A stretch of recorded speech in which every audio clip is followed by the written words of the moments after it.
tout cela. Alors j'ai fait une thèse pour essayer d'expliquer tout cela.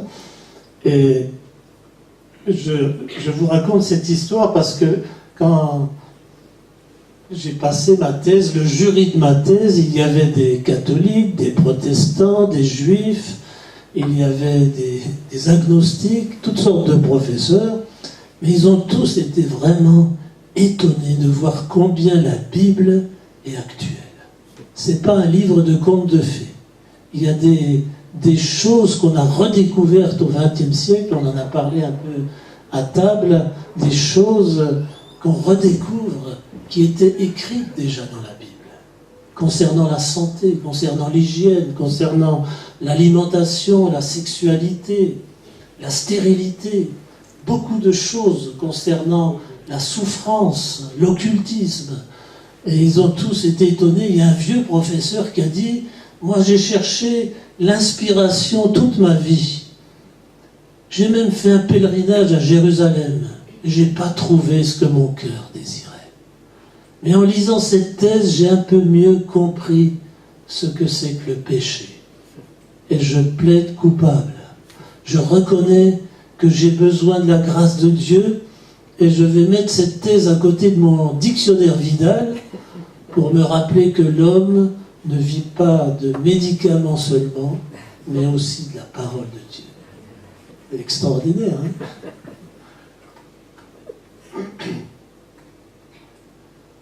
Dans les états, je dirais dans les états seconds, dans les états d'ivresse, j'ai vu des gens dans des crises de possession même. Souvent les gens ne me connaissaient pas, mais ils ressentaient aussi la présence de Dieu. J'ai vu des gens qui m'ont dit « Vous êtes un envoyé de Dieu ». Vous savez, c'est dans les états de crise. Les premiers qui ont reconnu Jésus comme étant le Fils de Dieu, c'était les démoniaques. Des gens dans les situations de crise sont très sensibles.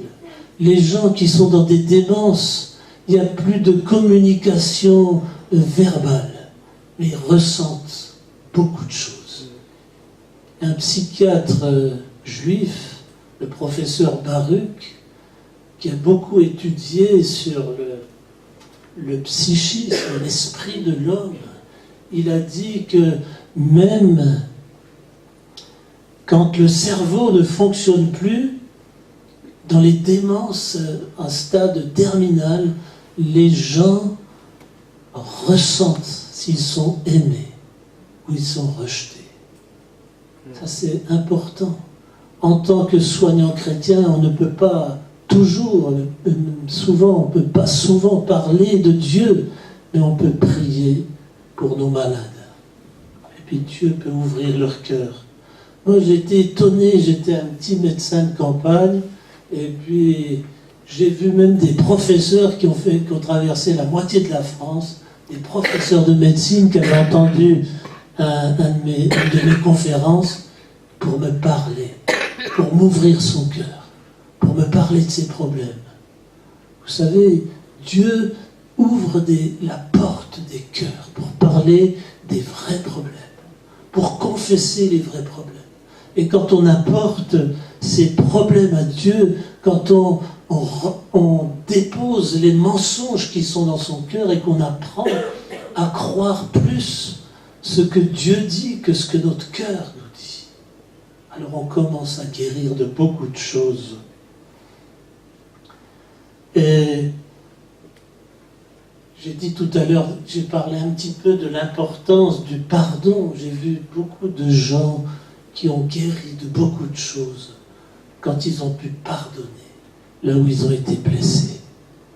Et c'est aussi une parole de la Bible du prophète Ésaïe qui dit « L'Esprit du Seigneur est sur moi, il m'a oint pour guérir les cœurs brisés. » Un cœur brisé dans la Bible, c'est pas un cœur blessé, c'est pas un cœur révolté. Il y a plein de gens qui sont des écorchés vifs, qui sont révoltés contre beaucoup de choses, qui ont reçu des blessures et qui n'arrivent pas à pardonner. Un cœur brisé, c'est un cœur qui dépose ses armes humaines, qui ne fait plus confiance à ses armes humaines. L'arme de la crise de nerfs, l'arme des larmes, l'arme de la colère, de l'amertume, de la vengeance, qui remet tout ça au pied de la croix du Christ, qui remet tout ça au pied de Dieu et qui demande à Dieu d'agir. Parce que c'est Dieu qui doit nous défendre. Ce n'est pas nos propres armes. On le dit dans le droit actuel. Ce n'est pas aux gens de se faire justice. Ce n'est pas la justice. C'est Dieu qui peut nous faire justice. Et quand on le prie, Dieu agit. J'ai vu des gens qui ont pardonné et qui ont été guéris de dépression même très profonde.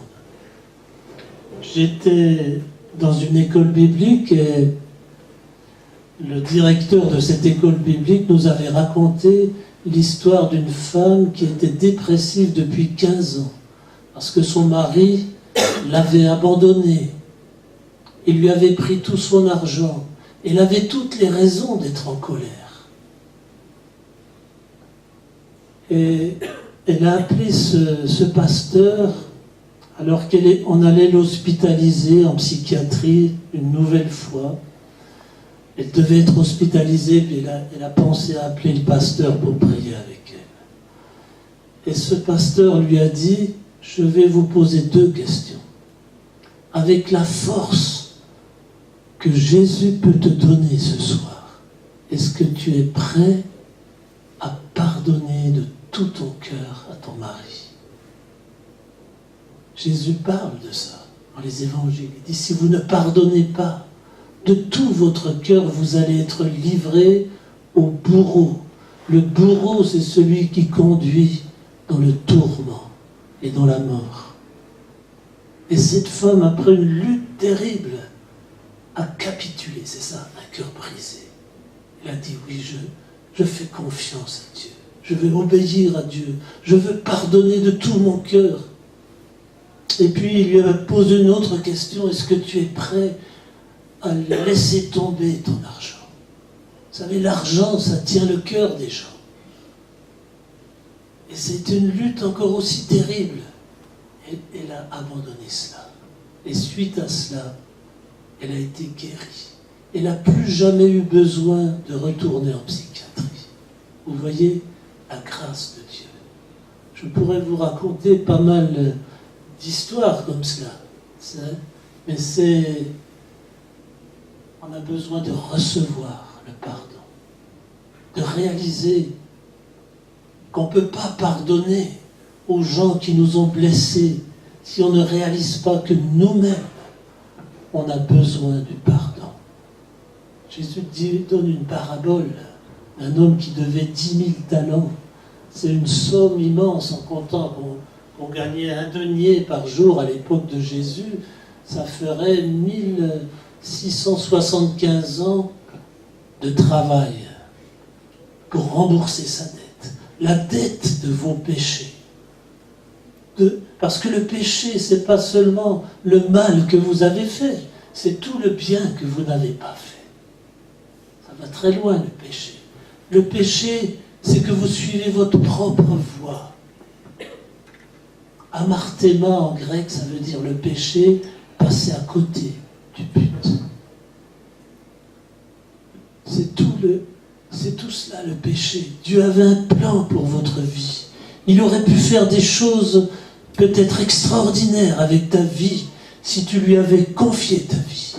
S'il avait été le maître, le Seigneur de ta vie. Et tu as voulu suivre ta propre voie. Le péché, avant tout, c'est l'indépendance vis-à-vis de Dieu. Alors, c'est ça, le péché. On a besoin d'apporter son péché à Dieu, de réaliser que c'est une dette immense. Vous ne pourrez jamais la payer en suivant la loi de Dieu. Vous ne pourrez jamais la payer en allant à l'église, en lisant la Bible, en priant. cette dette immense, elle a été payée à votre place par Christ, qui est mort, qui a représenté l'humanité. Il dit, quiconque croit reçoit le pardon. La dette est acquittée. C'est extraordinaire. Alors Dieu veut faire cela. Il veut nous pardonner. Il veut nous gracier. Et c'est à nous de nous approcher de lui. Alors je vous invite de tout mon cœur à vous approcher de Dieu. Pas seulement de vous approcher de la loi de Dieu, des Écritures. Jésus a dit, vous lisez les Écritures, mais vous ne voulez pas venir à moi. Moi qui suis la source de la vie. Moi qui suis la source de l'amour, la source du pardon. Les hommes veulent se confier en eux-mêmes. Les hommes veulent leur indépendance vis-à-vis de Dieu. Et c'est pour cela que tant de choses vont mal. Alors j'aimerais que ce soir, il y en ait qui puissent dire, je veux m'approcher de Dieu. Je voudrais recevoir le Christ dans ma vie. C'est tout simple. Moi je l'ai fait, j'étais tout jeune. J'ai dû apprendre à connaître après davantage ce Dieu. Quand on est fils de Dieu, on a envie d'un dialogue avec son Père, de le connaître mieux, de l'aimer mieux, de le servir mieux. Alors je vous invite à vous approcher de Dieu. Peut-être je vais prier maintenant, et puis dans votre cœur, vous pouvez prier avec moi, et puis si après ce moment, certains veulent rentrer chez eux, vous rentrez chez eux. Si certains veulent prier avec des amis, on pourra le faire tout simplement comme des petits-enfants. Dieu écoute la prière des petits-enfants. Je vous l'ai dit tout à l'heure. Prions.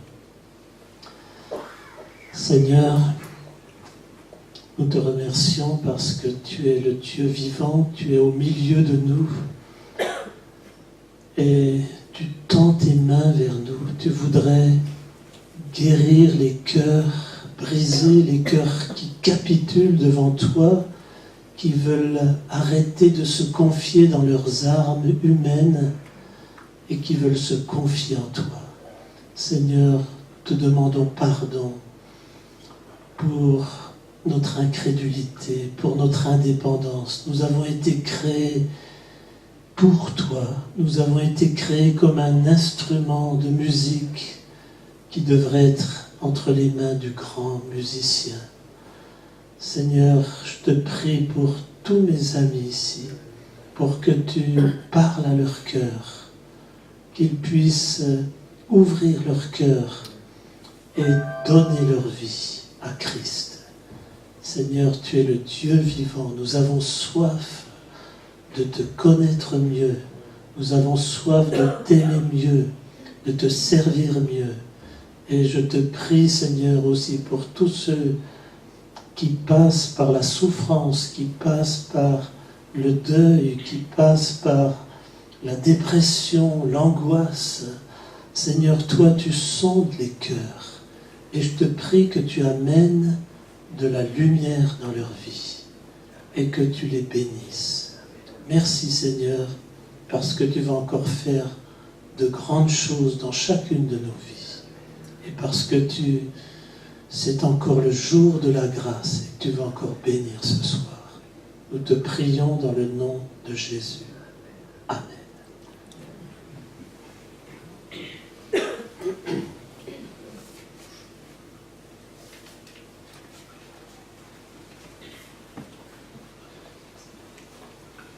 Merci Christian. Ceux qui ont, et je pense que vous êtes nombreux, qui ont été touchés par ce témoignage qui est multiple, qui est vaste, qui est profond, je vous invite à vous avancer, puis Christian pourra, et puis d'autres pourront prier avec vous. Donc prenez votre temps et vous êtes les bienvenus pour qu'on puisse prier avec vous. Et puis ceux qui veulent rentrer chez eux sont bien sûr libres de le faire dès maintenant. On vous souhaite un bon retour. Et vous pouvez rester aussi autour des tables pour partager entre vous. Voilà, une bonne soirée. Ah, les livres, oui. Alors, je vous rappelle, on a la librairie qui est ici, à votre disposition, et vous pouvez venir prendre des Bibles qui vous sont offertes gratuitement, et puis les livres de Christian.